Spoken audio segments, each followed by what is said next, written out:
پێغەمبەری خوا فەرمێ صلی الله عليه وسلم سێ شت هەیە لە دنیا و لە قیامەت ڕزگارت ئەکا و بەختەوەرت ئەکات.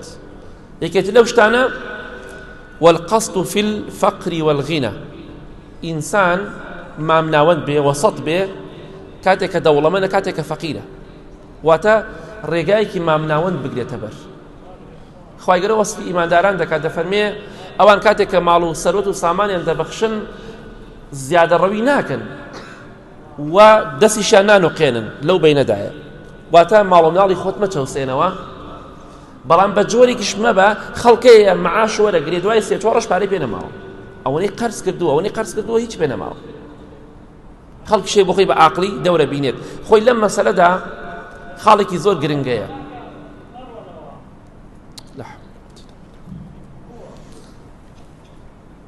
پێغەمبەری خوا صلی الله عليه وسلم یعنی تەماشا دەکەی لە ژیانی خۆیدا چی بۆ ئێمە کردووە، یعنی ڕێگایەکی وەسەط و مامناوەندی بۆ خۆی هەڵبژاردووە بۆی لەسەری بڕوات.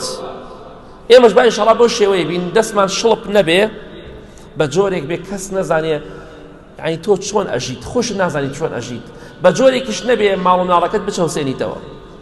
ڕێگایەکی مامناوەند بگرە بەر. لەم مەسەلەدا زۆر چی دەورە بینێت، دەورێک زۆر ئەبینێ، خاڵێکی زۆر گرنگەیە. ئافرەت خێزان زۆر دەورە بینێت. ئەگەر پیا و ماڵوێرانکەر بوو دەستی شەڵب بوو، ئەگەر ژنەکەشی وا بێ ئەوە بەردەوام بێپارە و گیرفان بەتاڵە. بەڵام ژن هەیە ئافرەت هەیە زۆر عاقڵ و تێگەشتووە بە قەناعەتە، یعنی ڕێگا نادا پیاوەکەی هەموو شتێ بکڕێ، ئەڵێ دەست بە خۆتەوە بگرە، ئەوەندە پارە سەرف مەکە. ژنی شەیەڵێ وەڵڵی ناڵم پیاوەکەم دینار بەبان دینارۆ بنێت.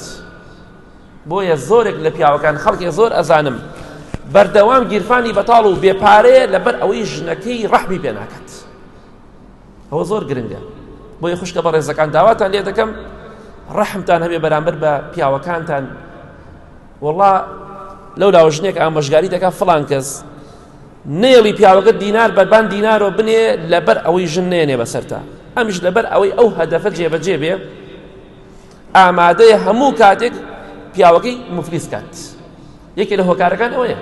بەڵام خوشکە بە ڕێزەکەم بەخوا ئەگەر خوا نووسی بێتی ئەو پیاوەی تۆ هەر ژن دێنێ، ئەگەر ئەو پیاوەش عاقڵ بێ مادەم تۆ لەبەر ئەوە ژن ناڵی ئەو پارەیە بێ کە ژن نێنێ، ئەگەر عاقڵ بێژنێ بەسەر تا دێنێ.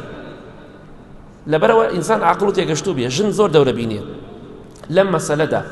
ئەگەر ژن بە قەناعەت بێ، خێزان بە قەناعەت بێ، لەوانەیە پیاویش بەو شێوەی ئیفلاس نێنێ. بەڵام یەکێ لە هۆکارەکان جاروای ئینسان خەتای خۆیتی نەفامی خۆیتی لۆڕی بەڕێستان، جاروای شەیە خەتای خێزانەکەیتی. من چەند کەس دەزانم خۆشتان دەزانن بەهۆی ئەوەی کە خێزانەکەی بە هەر هەموو لایەکە پارە سەرفەکە تەماشاکەی داماوە هەر نیەتی و هەر نیەتی.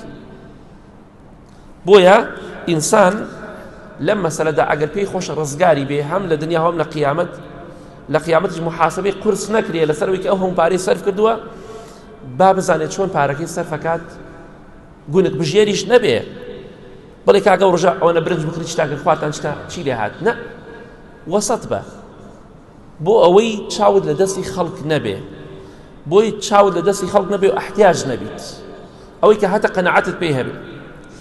ئەمە یەکێکە لە هۆکارەکانی ڕزگار بوون هەم لە دنیا هەم لە قیامەتیش ئینشاءڵڵا. چونکە ئینسان ئەگەر نەبوون بوو تووشی گوناه و تاوان دەبێت، تووشی کوفرە بێ، تووشی حرامە بێ، تووشی دزی ئەبێ. بەڵام ئەگەر ڕێگایەکی وەسەطی کردە بەر، مامناوەندی کردە بەر، لەوانەیە بەو شێوەی لی نەقەومێت، پەنا بۆ حرام بەرێت. بۆی ئەفەرمێ ڕزگارت ئەبێ. پێغەمبەری خوا فەرمێ صلی الله عليه وسلم چونکە ئینسان ئەگەر مامناوەند بوو کەمتر پێویستی بە حرامە بێ. هەڵپەی ئەوە ناکات پارەی خەڵکی بخوا، پارەی لێ لە خەڵک ئەسێنێ و نایداتەوە، پارەی لێ ئەسێنێ زوڵمی لێکات دوڵێ با سڵحکەی، چونکە قەناعەتی نەبوو، ڕێگای مامناوەندی نەگرتە بەر، هەم لە دنیا و هەم لە قیامەت قەرزاری خەڵک بوو، بۆیە ڕزگاری نابێ. ئەمە زۆر گرنگە.